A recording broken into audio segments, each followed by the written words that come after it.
All right. Welcome to the Board of Selectmen meeting for September 15th in 2020. It is now 5:45. As most of you know, I'm John Clemenzi. I'm the Vice Chair of the Board of Selectmen, and I have with me Gary Cheeseman as well on the board. Jack Wilhelm, the chairman, is not with us this evening. He's had a conflict with a dinner engagement that his prior co-workers wanted to have for him and got switched around quite a number of times. So we will miss him tonight. Anyway, we have a fairly condensed agenda this evening, and I will start off with the first item on the agenda. And it is, Green okay. Community. Happy to explain that if you need me to, John. Sure. How about if I read the motion and then we go into discussion? Or you want to read it for, you want to? Yeah, let me go through it just first, just for the folks at home. Okay, that's fine. Yeah, so your first item is the last meeting I reported on the acceptance of the Green Community Grant, that we received the Green Community Grant in the amount of $133,923. Tonight, we're asking the Board of Selectmen to authorize the chairman to sign the contract. So just to give an overview again, this is a Green Communities Grant where the projects that we'll be working on is, the first thing is $13,872 for LED lighting at the library. We have $67,335 for retro commissioning at the library, and that has to do with their HVAC system. Then we have 3 iron rail projects. We have LED lighting at the iron rail building for $16,152. We have steam trap repair, and that's $7,370. Then we have LED lighting at the Boy Scout barn, $10,035. And then we have LED lighting at the Council on Aging for a total of $9,159. And then wrapping it up is there's $10,000 for the administrative fees and administrative cost for the grant. That includes the actual submittal of the grant and the reporting and so forth that has to be done. So again, this is a great job by our Mickey Masson, who wrote the grant for us, and we're very fortunate to not have to put in any dollars this year. So in getting these grants, we're also going to be able to recognize about a $10,000 savings on utility costs moving forward. So once again, it's free money from the Commonwealth, and we're going to recognize the savings moving forward. So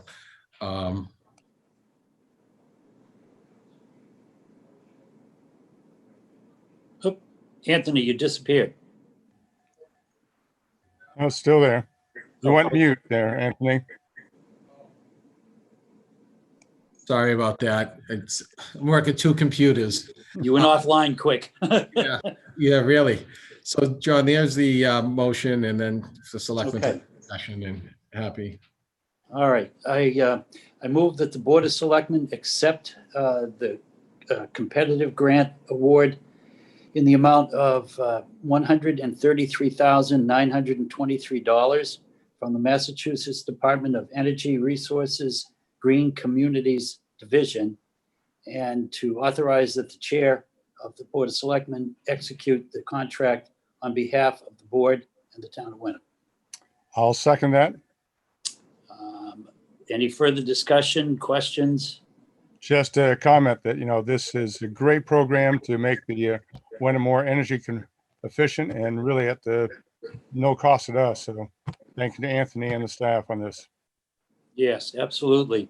I fully agree with what you're saying, and thank you, Anthony, for the breakdown. Having personally worked with the change from the old fluorescent lights and incandescent light fixtures on a big complex that I managed, when we went to LEDs, it was like day and night. It was like New York City in some of the units where it used to be so dark. So very pleased, and we're going to save quite a bit of money. So, any further questions? Not here. Roll call vote. All right, all those in favor? Jerry Cheeseman, aye. John Clemenza, aye. That passes. All right. Thank you. The next thing, John, since we advertised the public hearing for the first public hearing at 6 o'clock, we probably should just take a little 10-minute recess until it's 6 o'clock, and then we to open that public hearing to allow those that plan to attend at 6 can be here at 6. Oh, you're talking about the personnel Yes. issue. Okay, that's fine. All right, so we'll come back on in 10 minutes. Oh, yeah, 10 minutes. Nine minutes. How's that? Yeah, so we could just mute our mics and Okay, all right. very good. All right, we'll see you at 6.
So just for the sake of those folks that are just joining us, the public hearing on the next item was advertised for 6 o'clock, and that's why you see us just sitting here and not speaking. So we're going to be getting started in 1 minute.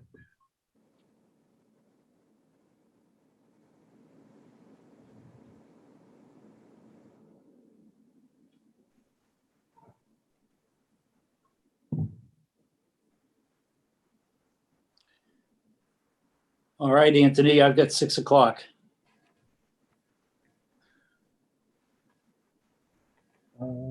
Yeah, I have 5:59. Gary, what do you have? Like 5:59 and a half. How's that? Let's wait 30 seconds. So we'll call it 6. All right, it's 6 now, John. Okay, so we're back onto our agenda, and the next item is with you, Gary. If you could read your Yes. motion All right. Oh, you can- So welcome. for the public hearing. Yeah, the public hearing. read- So right. welcome. This public hearing will open in a second, but I'll just read through the points that it's going to cover. So we'll be soliciting comments on 3 parts and changes to the Wenham employment situation. The first concerns equal employment opportunity and discrimination and harassment policy. The second is an electronic communications and information technology acceptable usage policy. And the third concerns the Family Medical Leave Act, bringing Wenham into compliance with state and federal rules. So, Anthony, do we need a roll call vote to open the public hearing?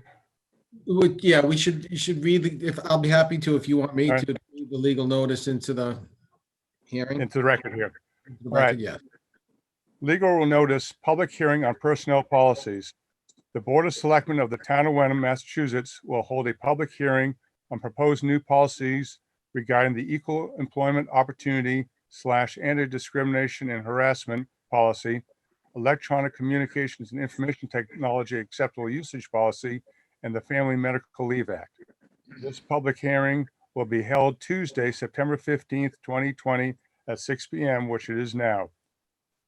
Due to the COVID-19 state of emergency, this meeting will be virtual and can be attended by any means listed there. Supporting information was provided on the website and or by inquiry to the town administrator's office. All right. I think we're ready to proceed then. Right. Yep. Signed. Very by- good. All right. Signed, Jack Wilhelm, Chairman. Thank you. Yes, and that was in fact advertised, Gary, in the Chronicle. Yes, as well. Yes. All right. So if we go to the first policy, now just to give a little background on the Yes, first. please. So this is a policy that the last time the employee handbook policies were changed was 1999. So there's certainly a need to do that. And I think that there's been an attempt to do that in the past, but It was to kind of bring everything together at one point in time and do it all at once, but that becomes challenging. So the route that I decided to go with is take a few policies at a time, work on updating them, have the public hearing, incorporate them into the employee handbook, and then do the same thing as we have more policies ready. Certainly a policy from 1999, a lot has changed. In this first policy, you had protective classes that has changed and been added since 1999. There has been certainly staff has turned over. There was reference to staff that was town administrator about six town administrators ago that was referenced in the old policy. So, and then another item is that obviously technology has changed, and that now becomes, we need to recognize that, and that's part of incorporated into this policy as well. So this policy was vetted through town council. And if there's any questions at this point or comments. So I'm sorry, just to let everybody know too. So the way that we're going to do comments for this evening, if somebody has like to speak on any one of these policies, we're asking that you just type your name into the chat. If we could keep the chat to just those that have questions, but again, by just put your name in there, and then our moderators will see that you've been identified as wanting to ask a question, and then we'll unmute you, and then you'll be allowed to speak before the Board of Selectmen. That's it. So let me just check here.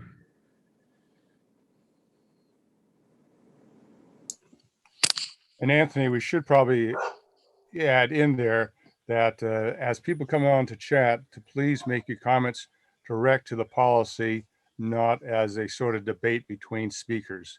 That we want to hear individual comments, and please direct them to the Board of Selectmen as to what you favor or would like to change, or any comments you have, but not on a debate with other speakers this evening. Okay, and yeah, great point, Gary. Thank you. The second policy on the electronic communications and information technology acceptable usage policy, that was a policy that actually was not in the employee handbook, and in technology now being a major part of our lives, and we really have to be concerned about not having our system infiltrated by hackers and so forth. So this was a policy that was long overdue to protect our electronic data. So this is a completely new policy. And the third is another new policy where the Family Medical Leave Act, although we would comply with it, we just now want to memorialize this policy, the need for this policy in the employee handbook. So that's my description or explanation to all of these three policies on why they were updated, added for to the employee handbook. So first comment, first question we have is from Patrick Waddell. So Gary, if it's okay, I'll unmute him and allow him to. Okay. Patrick, you can unmute yourself if you can. Can you hear me, Anthony? Yes, I can. Thanks, Pat. Okay, great. So my question is, this is an employee opportunity, equal employment opportunity. Is this apply to just employees of the town, or does it apply to elected officials as well? And if it does, and how has it gone in place, have the elected officials been through the new standards? Gary, you want me to take that? Yeah, or I could say, I mean, the application is quite clear in the policy. It says applies to all employees of the town of Wenham, excluding those employees under the supervision and control of the school committee.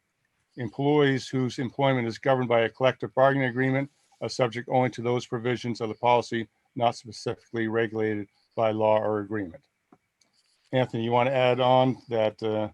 Sure. So all the training that all employees have been getting? Yes, yeah, please, thanks. Well, that wasn't my question. What about the elected officials? Are they subject to the same policy? Yeah, I was just going to speak to that, Pat. So, Patrick, so what we did is we trained, had training or retraining on the on this sexual harassment policy this spring. And that went beyond just the employees in town hall and the DPW and police and fire. It also went to boards and committees, both elected and appointed. So this policy is something that that we recognize applies to those boards and committees as well. Which boards and committees were, I'm on a couple, or I was on a couple committees, and I was not part of this. So which boards and committees did go through the, at least the sexual harassment policy? We have, everybody was notified with this, Pat, so I don't know how you may have been missed out on it, but we do have the attendance. I don't have that in front of me right now, but we did 2 different sessions, I believe, to accommodate an evening session and an afternoon session. So everybody was notified, and we do have documentation on those that were able to attend. And we had pretty good representation. I believe all of the Board of Selectmen sat, and FinCom was there, and very many.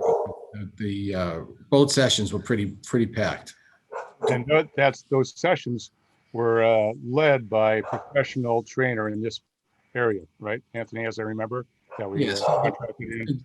Yeah, exactly, Gary. So the training was led by our town council's office. It was attorney Deborah Eckler, who specializes in this policy, and conducted the training for us for both sessions.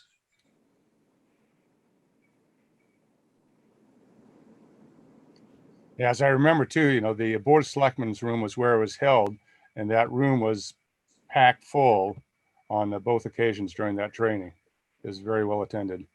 Yeah, that's correct. And prior to, in addition to those 2 sessions, the police had done a separate session about 4 months before we did our session. So there was actually even another 1 or 2 sessions that the police department did separately. Does that answer the question, Patrick, directly? It does. I'm concerned because the town has had a sexual harassment complaint against an elected official. And I just need to know, have all 3 selectmen gone through this training? Well, I know I was in attendance, and I'm quite sure John and Jack were there too. And That's Kathy- right. Are they here and they can officials speak were to it? Yes, And I am curious as to, has the town incurred legal costs associated with sexual harassment in the workplace in the last year, or 2 years, actually? so I don't know that one. Anthony, have we incurred any costs that you know of? Legal costs. Something would have to look back at the records. Trying to think. Yeah, yes, we would have had incurred a cost. Right. Do we have an approximate figure? I don't. Thousands? I don't. I would be pure speculation on my part, Pat, Okay. to give you a dollar amount. I don't know that off the top of my head. So Patrick, do you have any direct comments on the new policy? My concern is that it may not be uniformly enforced. But I was just curious as to whether, especially the Board of Selectmen, has been through the training. Yes. And the cost, of course, not the cost for the program, but the legal cost that the town may have incurred from sexual harassment that has occurred in town hall. All right.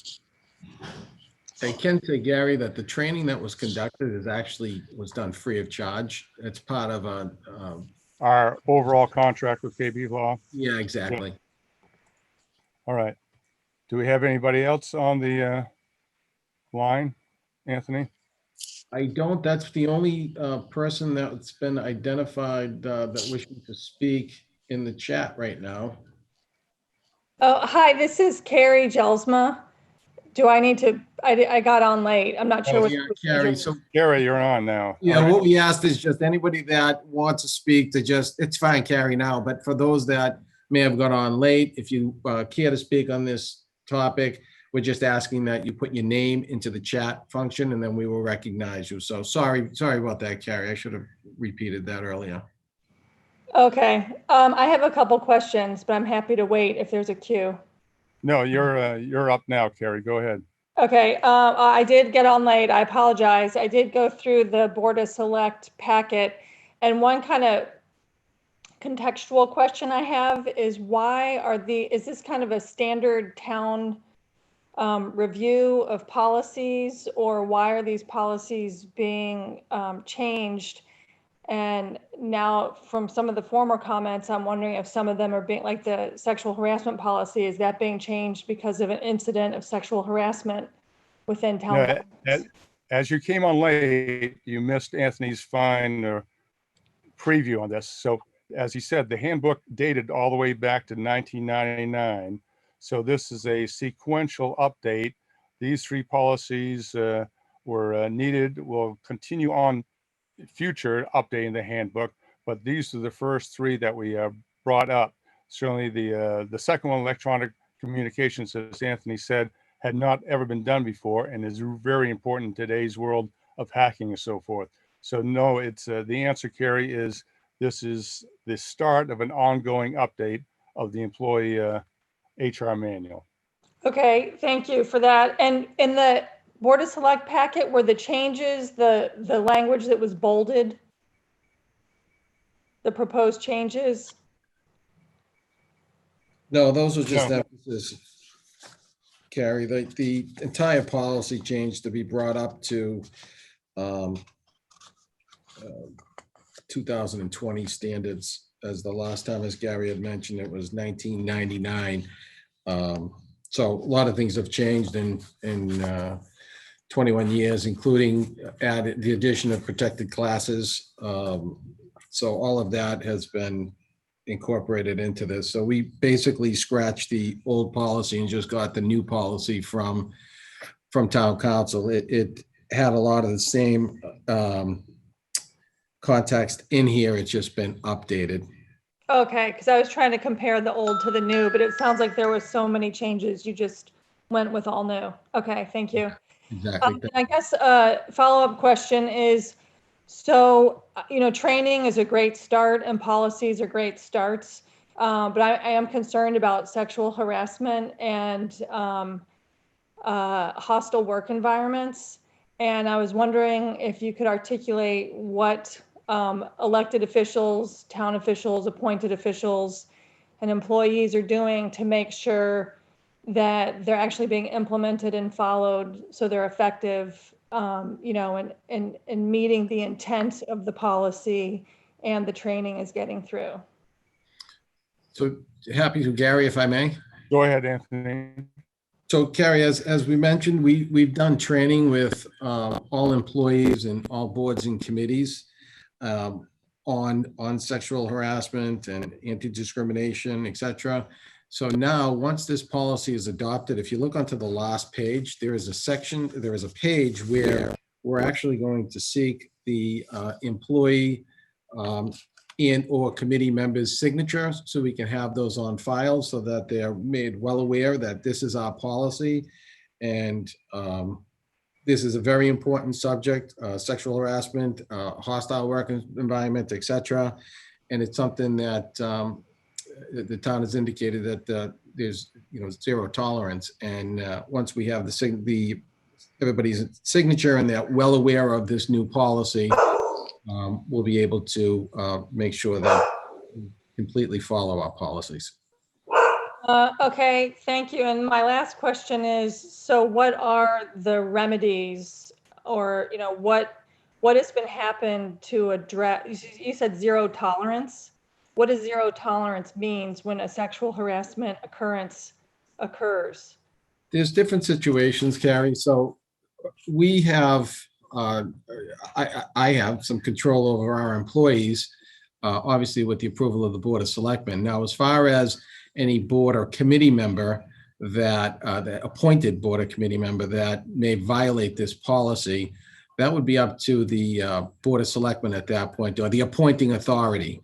So in the situation of a voted, an elected board or committee, that's the voters. So, and that's where we run into, can recommend but we really don't have the authority over elected. Only the electorate has authority to remove somebody from office. So I think that gets a little bit more tricky. Yeah, it does get tricky because you have, people who may be engaged in sexual harassment who are supposed to police themselves, and that seems like an interesting situation. Well, that ultimately, as Anthony said, is up to the voters, but also, this does not preclude, Anthony, out of government actions on the part of the aggrieved party as well.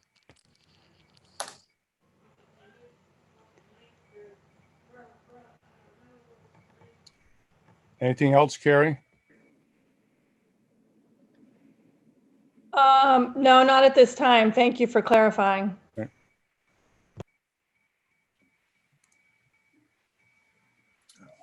Again, so for anybody that may have just joined us, this is the public hearing on the employee policies. We're asking anybody that wants to make any comments in reference to any of the three policies, the update and the two new policies, to please just type your name into the chat function and we will recognize you that way.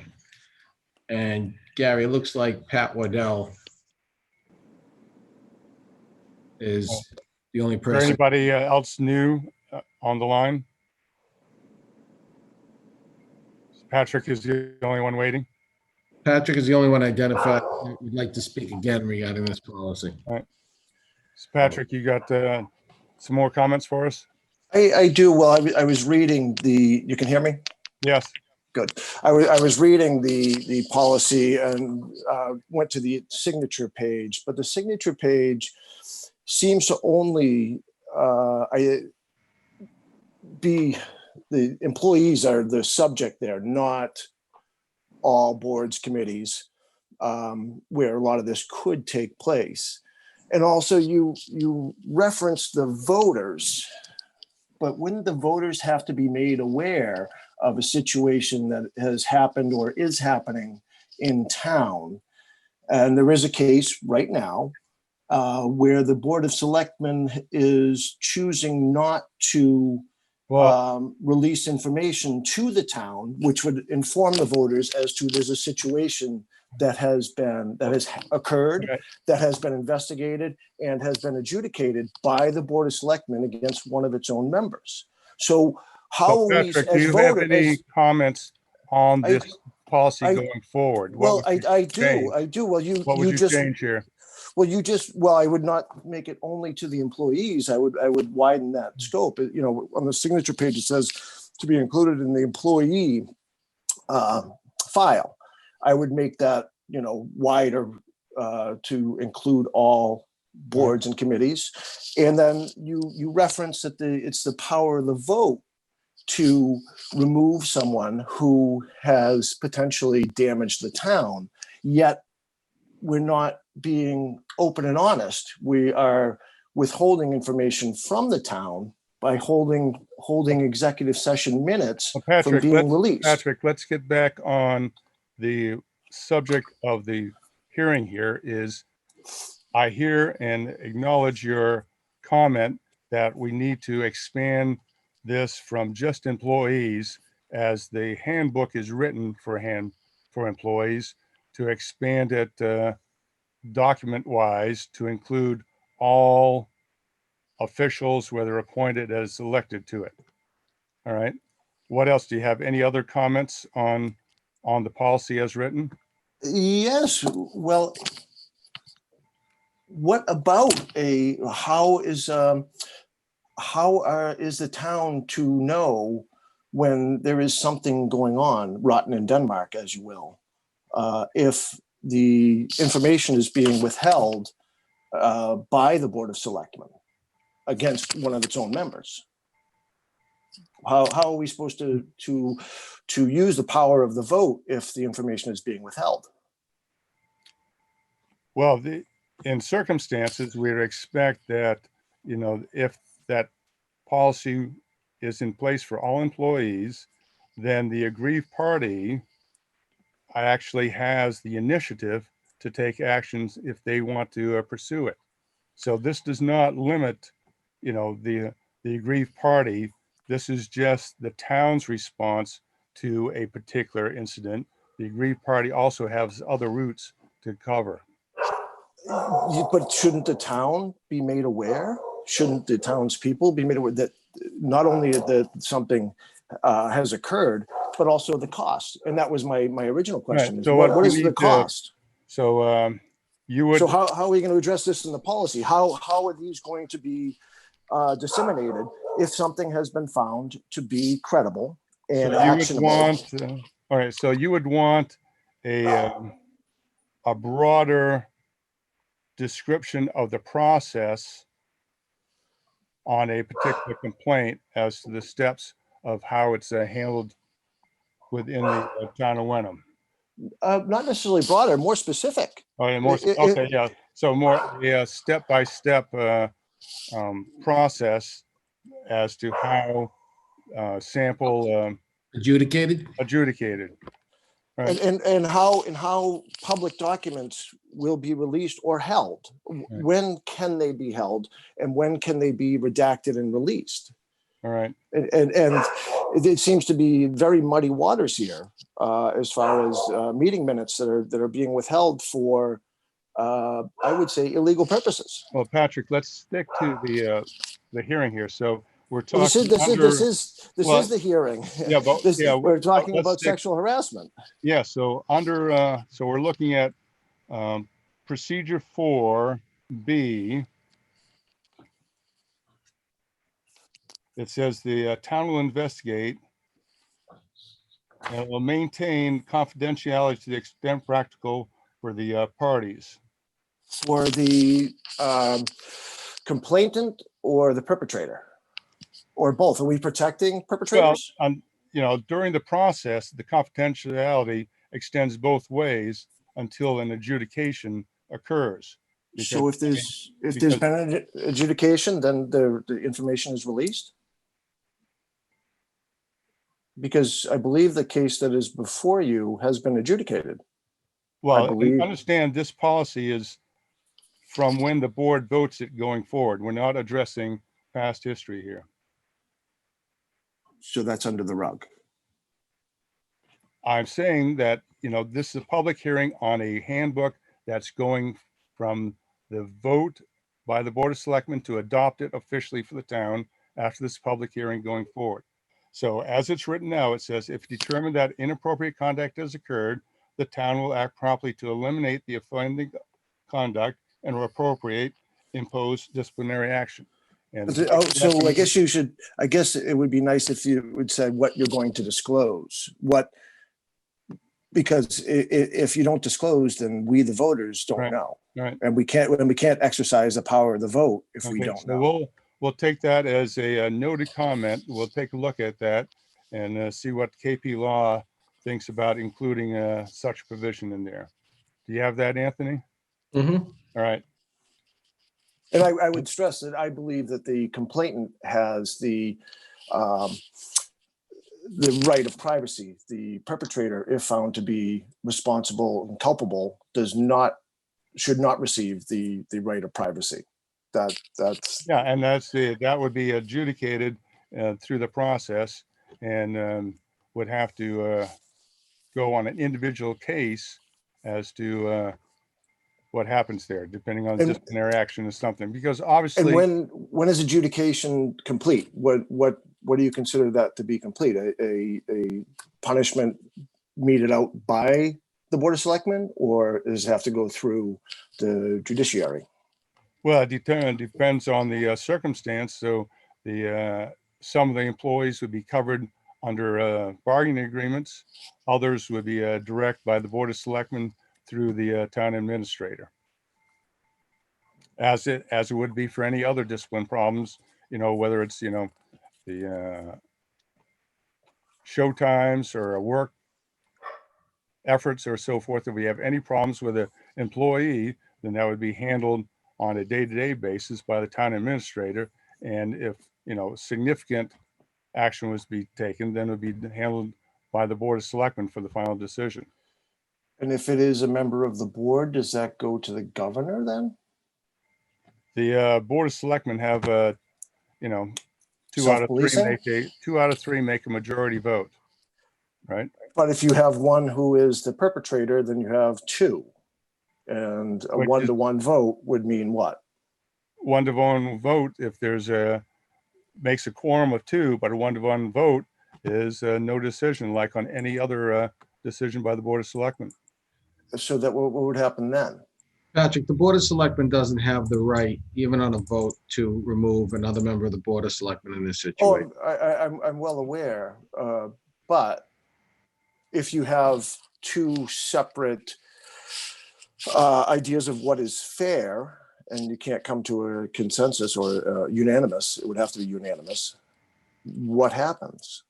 What is the final adjudication? Well, then that would be essentially a vote by the Board of Selectmen of no action. Just like it would be on any budget item or anything else, you have to have the majority vote to make that action move forward.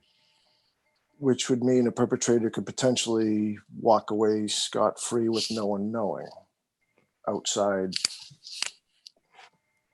Well, then that would be based upon, you're elected the Board of Selectmen. That's the way the democratic process works. I mean, there's Yeah, going to be but a it only- lot of different opinions. But it as only to what works happens when on a particular case. it only But- works when information is available, when the information is not withheld from the voting populace.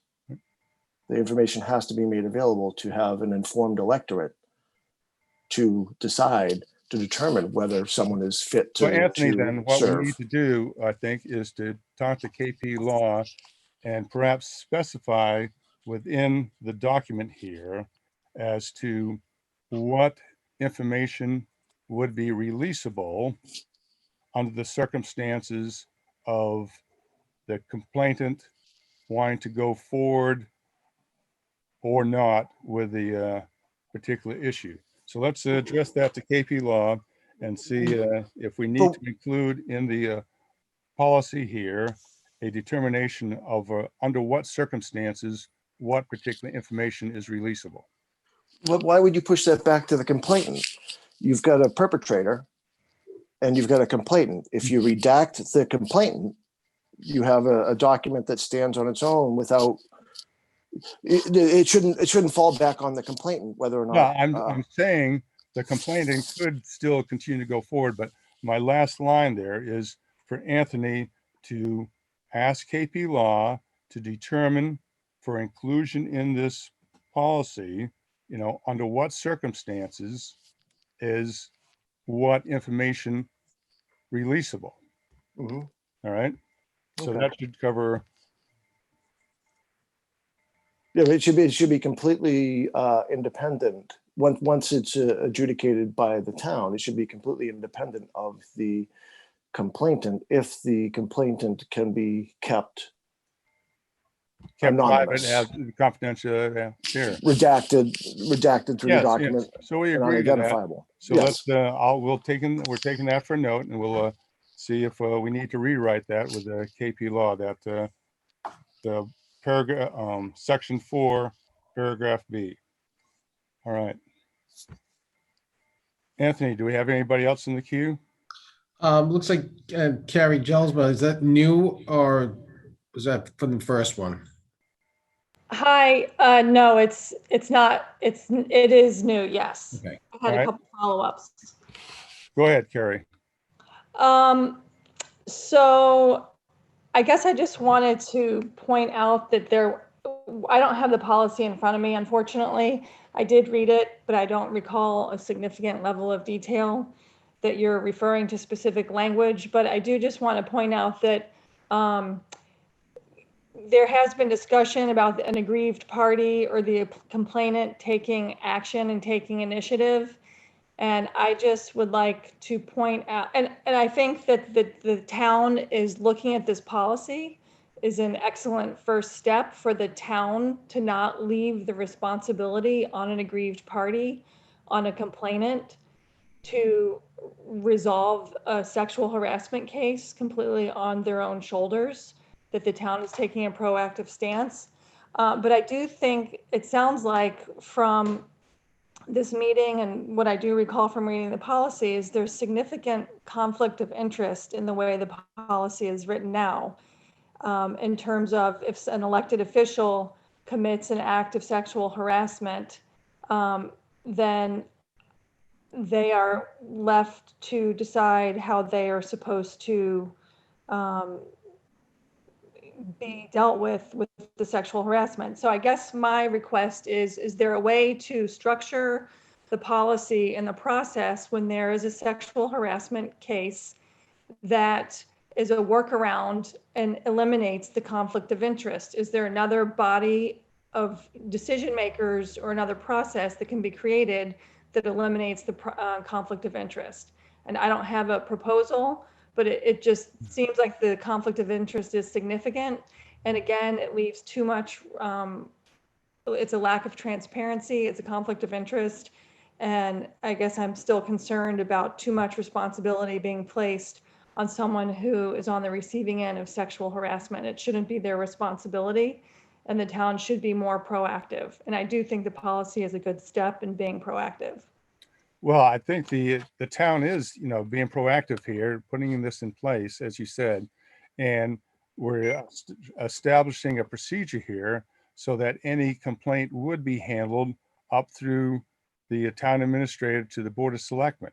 But as Anthony said earlier, given that we'll address all those issues, but there are, once you go beyond the direct employees, other situations impact that, as elected officials, the Board of Selectmen do not have disciplinary or, removal authority over those other elected positions. I mean, that was how government was set up, to disperse the power and authority amongst several boards in Wenham, with the individual voter deciding at the next meeting of the town whether to continue that actual person in that position.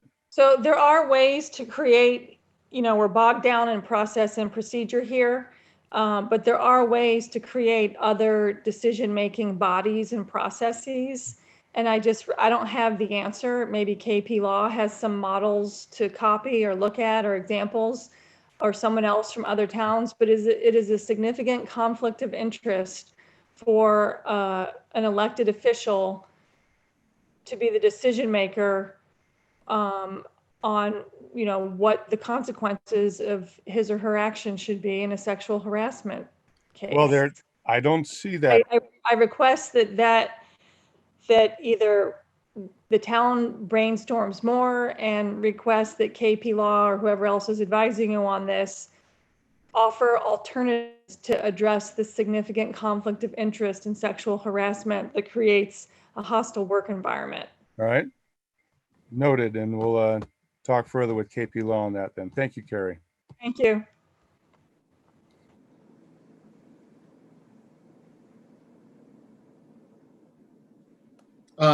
Gary, the next one I have is Deirdre Pierotti. Hopefully I said that wrong. Right. Deirdre, you on? Whoops, can you hear me? Yes. Yes, you said it very well, actually. Thanks. Thank you. So just a couple of comments. I'm not familiar with the case that's being discussed, but I did have the same concerns. So I'd like to echo the previous two speakers, just from a procedural standpoint in looking at HR policy, that it looked to me that the process is not totally articulated as well as it could be, where usually there's a stepwise where you go to your supervisor first and then to another senior person and then to a board.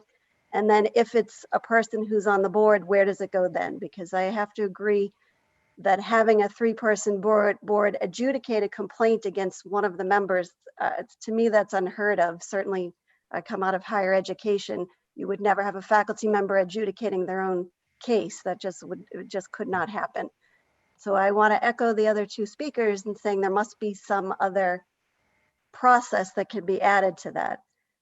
I also wonder about the section on the top of page 3, I think it is, where it talks about sexual harassment. It may be considered if it's outside of the workplace. In my experience, as I've understood it, the sexual harassment is still considered harassment, whether it's not location bound, that your supervisor is always your supervisor, whether you're at the workplace or whether you encounter them somewhere else. So I would just question that section. Seems to be a little bit perhaps of a loophole, and I'm not sure legally what the exact is, but I would ask you to take a look at that.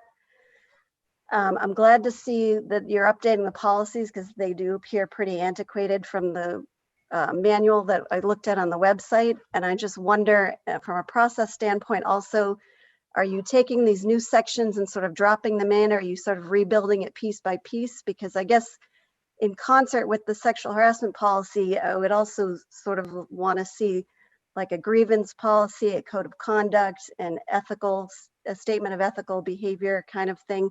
Is that where you're heading also?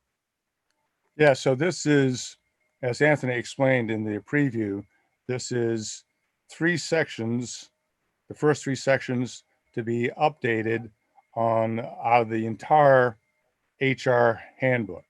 And these 3, number 1 was current, number 2, as he said, is a brand new, and our policy, what they're putting in response to technology changes from 1999. And of course, the Family Medical Leave Act really comes down from the federal level that this will put us in compliance. So to answer your question, yes, this is the first effort in a continuing rewrite or update from 1999 of the entire manual. So I did understand that. Thank you. I guess specifically, like it doesn't line up exactly with the current table of contents. So are you Right. sort of also Yeah. restructuring Yeah. the way that it flows and adding other sections? Yeah, so each section will eventually be redone. And after a period of time, as we get through groups of 3 or 4 of these policies, that you'll actually have a new full HR handbook available Right.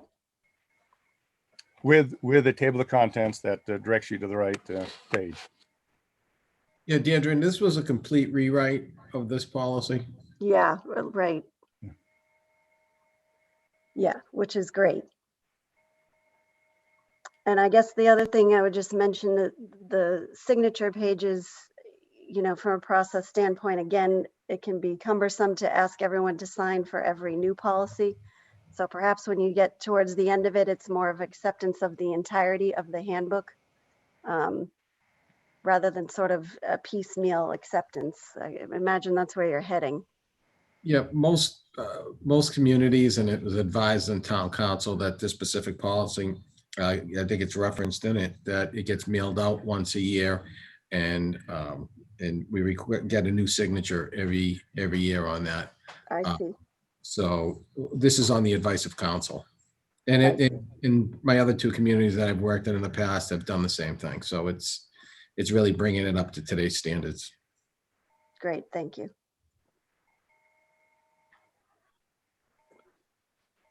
Anthony, anybody else in the queue? I don't see anybody, Gary, at this point right now. So we've run some 42 minutes here, and let's I think people have had an opportunity to come on and to speak if they're going to show tonight. So I think we're at a point that we can wrap this up, Anthony. Sure, if there's no more questions, we could go in recess till 7 o'clock for the next public hearing. All right. You can take- Then do we need a official closing here? Do we need a vote to close the public hearing? Yes, please. Yeah. All right. So I'll make the motion that the public hearing of 15 September on the employee handbook changes be officially closed as of 6:43 PM. Do I hear a second? I'll second your motion. All in favor? John, I. Gary Cheeseman, aye. So John, what we going to just stay on and we'll reconvene at 7 PM for the next public hearing? Yeah, I guess so. Yeah. So I'm gonna just, if everybody can just mute your mics and you can stop your video if you want. I'm gonna take a meeting, quick meeting for 15 minutes. Good. All right. Done.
sorry, obviously, we're doing double duty, and well, we had that break.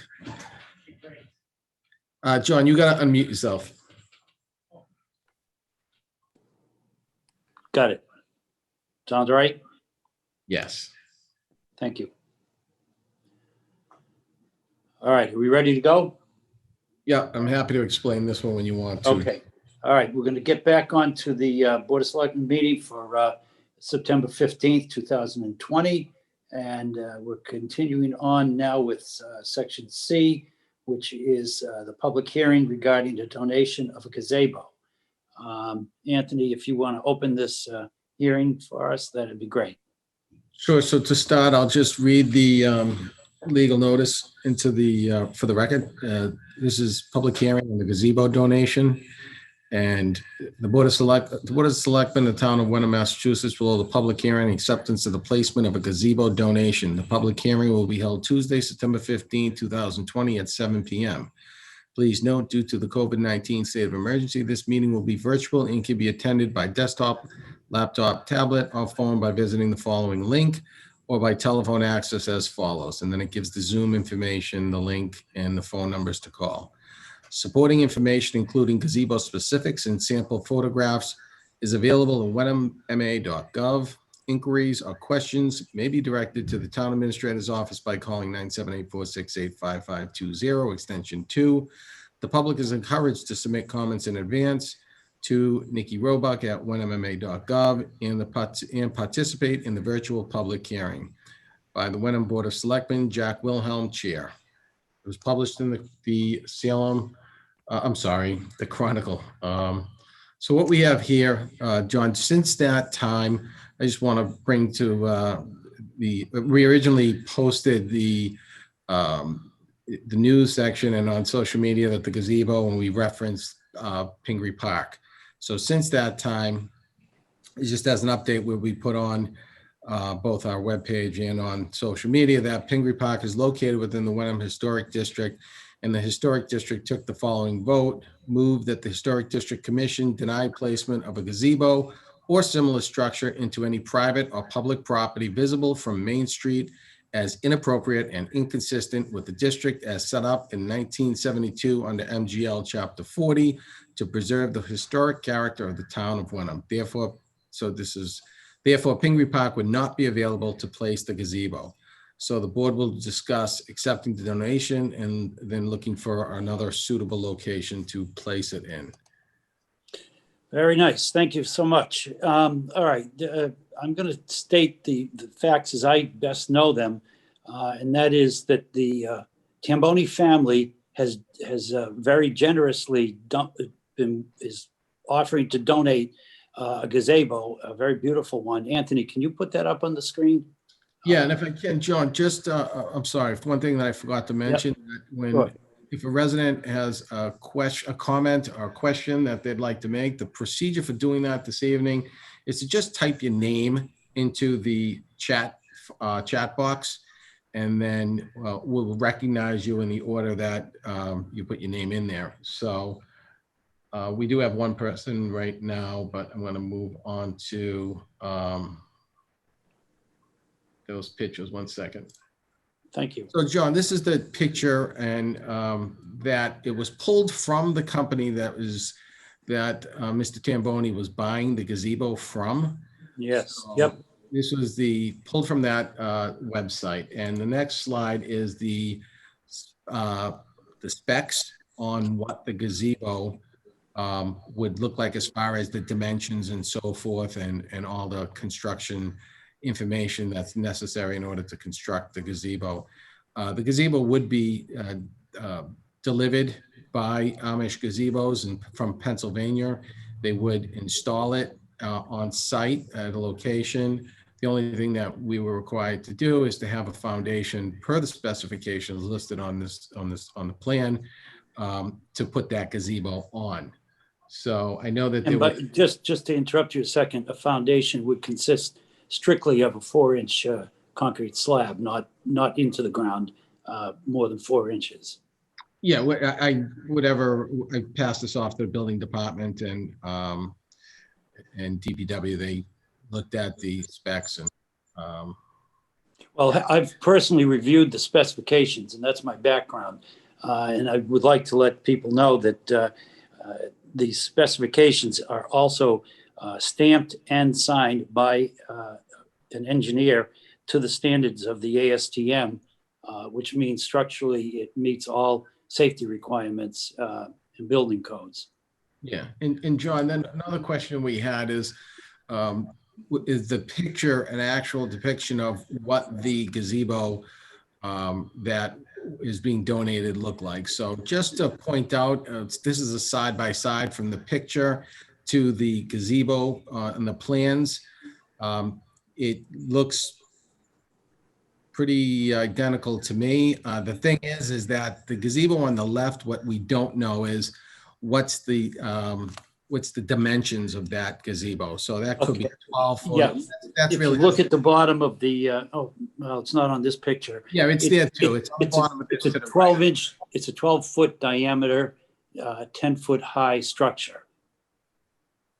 Right. So that's the specs to the right. The specs to the left, I don't know what that is, but that it looks pretty close to what it can be. So That's an accurate depiction, and the structure is actually built. So it's ready to rock and roll. And as I didn't say earlier, the selectmen decided to break the decision-making into two parts. Tonight, we just want to hear public input so that we get some sense of acceptance of a gift of this nature to the town of Wenham, strictly to the town of Wenham. And then the second part, once that's been decided, which is not going to happen tonight, then we will decide what the possible locations for this structure would be. right. So again, the process to ask the questions will be to type your name into the chat and then you'll be recognized. John, when you're ready, we do have one person that has Okay. identified that that they'd like to speak about this. All right. Why don't we bring them on? Who are we Right. speaking to? Patrick Waddell. Patrick, this is new, correct? This wasn't a continuation? This is new, yes. Okay. So have the selectmen considered that the Tambonis have a unsuccessful building project in town where they propose somewhere between 20 and 28 units and only one has been sold? So this could appear to be a conflict of interest, a quid pro quo, if we are to accept a gift, which quite possibly could have been purchased for the Lakeview property and found not to fit there. Give it to the town and maybe look for something in return, like a waiver on the 55 plus convention or covenant, or the agreement that was signed by the former Board of Selectmen and the Tambonis. Patrick, to respond to your comment, there's no quid pro quo.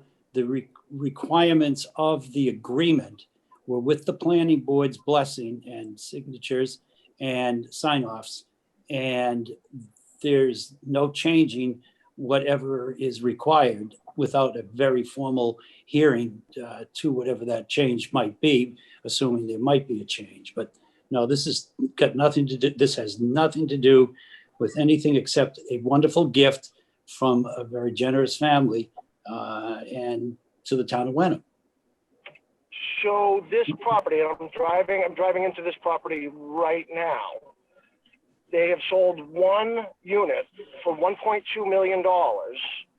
They've come down from an original price of 1.455 to they're now sold one unit of 20, 28, whatever it may be, and they're down pricing now into the 900s, I believe, and with the strict covenants of 55 plus, no kids, I could see them coming back to the town and saying, hey, let's renegotiate this deal that we did previously. And by the way, we just gave you a $10,000, whatever it costs, a gazebo. I would be really concerned not only the optics, but the potential. Well, there's no quid pro quo, and there wouldn't be. I can assure you of that. So, but Mr. Tamboni was an absolute gentleman during all the negotiations, very respectful through the process. He's a well-known builder. His family is a well-known building family. Most of their structures are commercial, as I understand it, and he's asked for nothing at all. But this property is not working. It's not generating. He's not able to turn it over because no one is buying. There's been one unit sold. Mr. Chairman, And I'm driving through it now. There's only one unit sold that has crossed the tape. You made your point, Patrick. Patrick, you made your point. Well, wait a second. You butter the bread, and then you come back later and say, hey, let's talk about something. Let's talk about lowering whatever it may be, whatever covenant is too restrictive to get the purchasers in, because obviously they're not flying off the shelf. One out of there's probably 8 complete units, and only one has sold in several years now. Gary, you wanted to say something, please. yes, so let's, as we did in the other public hearing, let's make sure that we stay on topic. And as we said up front, the information that the Board of Selectmen need is yes or no, do you think the town should accept this? Let's not stray off. We haven't got that much time. So yes or no, do you think the town should accept this? Maybe make a quick point.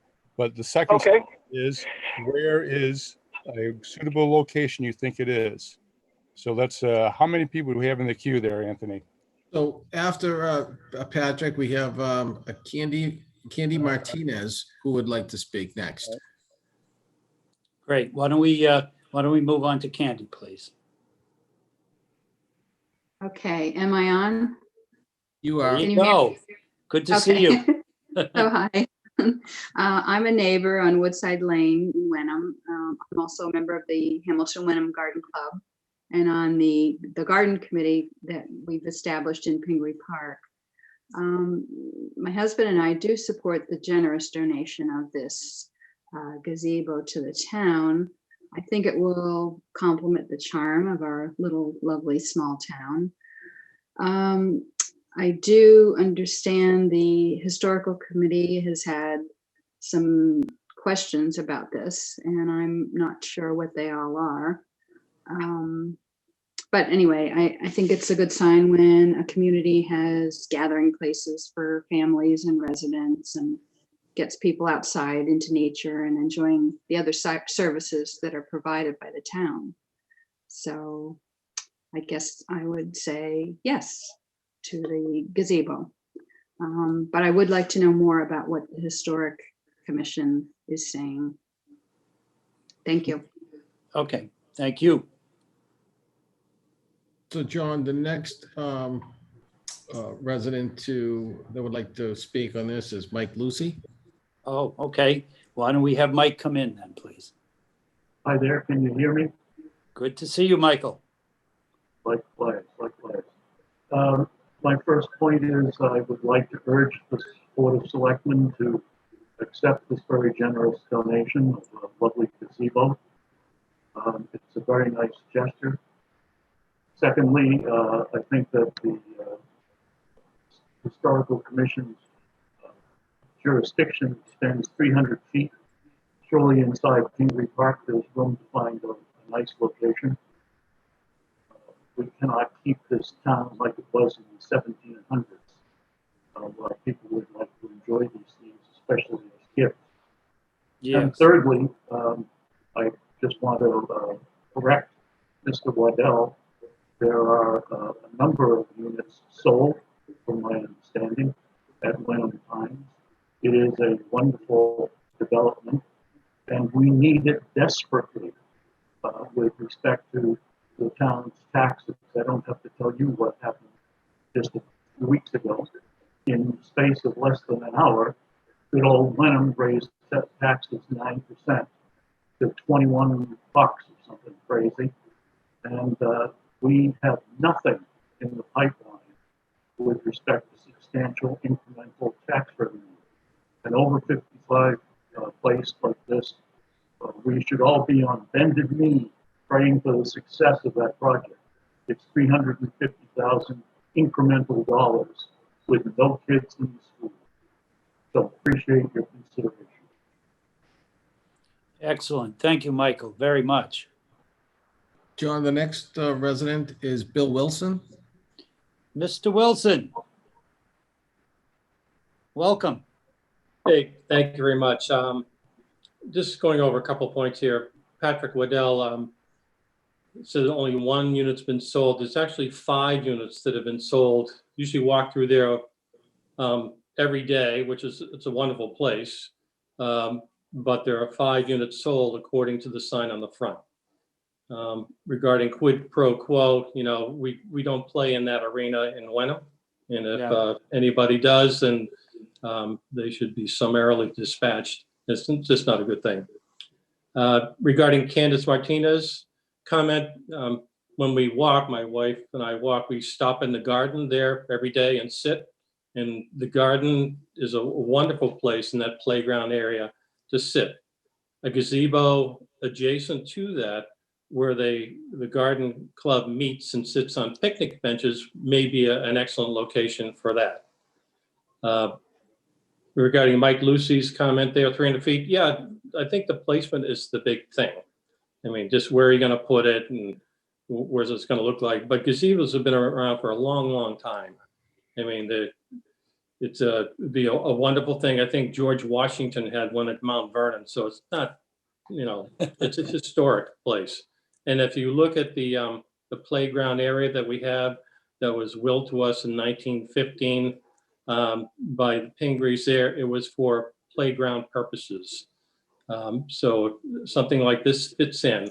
Anything that pulls the community together, bandstands, get out of the rain, sit and talk, watch baseball. Hey, it's a good thing and we should strongly promote that. So cut to the chase here. I support gazebo down there, placement to be determined. Good point. And by the way, for those who have forgotten, there's one that's twice the size of that, a few thousand feet down the road in Patton Park. Yeah, I mean, they're very functional and it brings everybody together. I mean, it's like a meeting point and we in the community need more of that. Thank you so much. All right, Anthony, do we have anybody else online? We don't right now. Patrick Waddell again. All right, if you have something new, Patrick, that's fine. If not, let's. Sure, John. Sure, John. So I am in favor of the gazebo.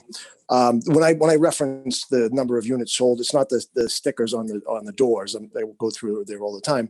It's what's actually been reported at Salem Deeds, and what crosses the newspaper. That I've only seen one cross the newspaper.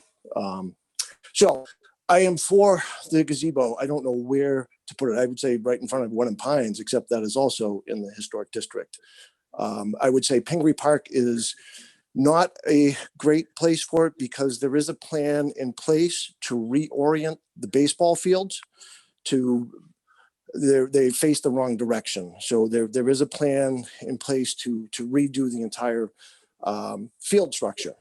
I don't know if it ever get done.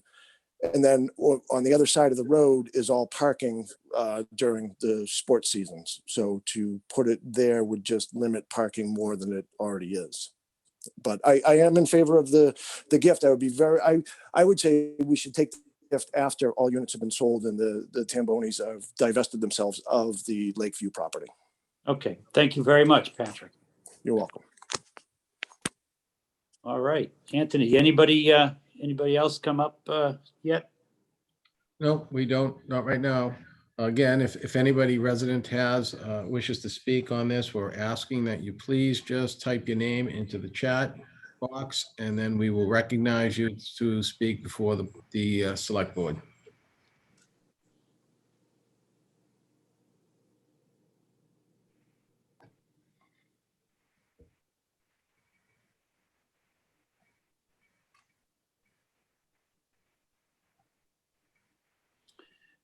Well, we've got some dead air, Anthony. There are at least 3 or 4 units on the Tamboni development that are under negotiations as we speak. So they wouldn't show up in the registry of deeds yet. Okay.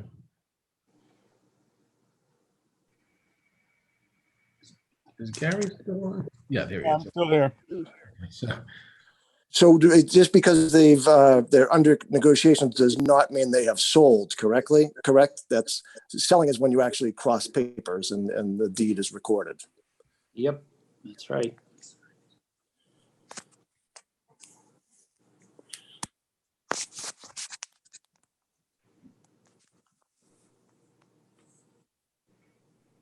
So Anthony, you have the better view.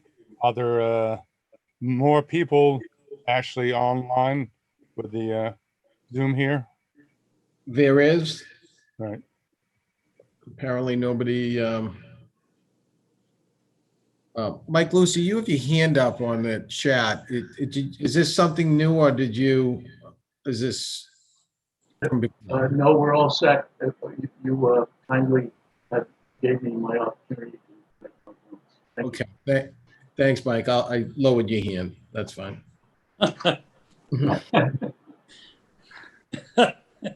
Glad he had help putting it down. I helped you, Mike.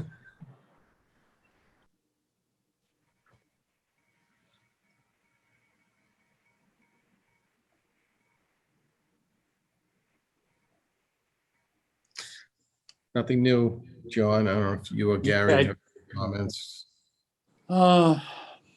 Gary, you got anything more to Hey, add? You know, I think the Board of Selectmen were hoping for a bigger turnout with more comments, but certainly we want to thank those that appeared tonight and encourage others to still send in emails.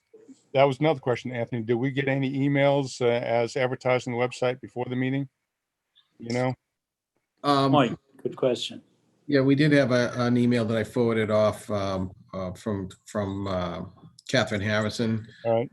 who was in opposition All right. of it. I don't know if we posted anything online. I don't know that off the top of my head. Well, but- certainly we'd still have time for anybody that wants to send in the emails to further comments on the Yes. side here, because this will not be addressed until the upcoming Board of Selectmen meeting anyhow. So you have some a week here to Yep, that's right. get some more input.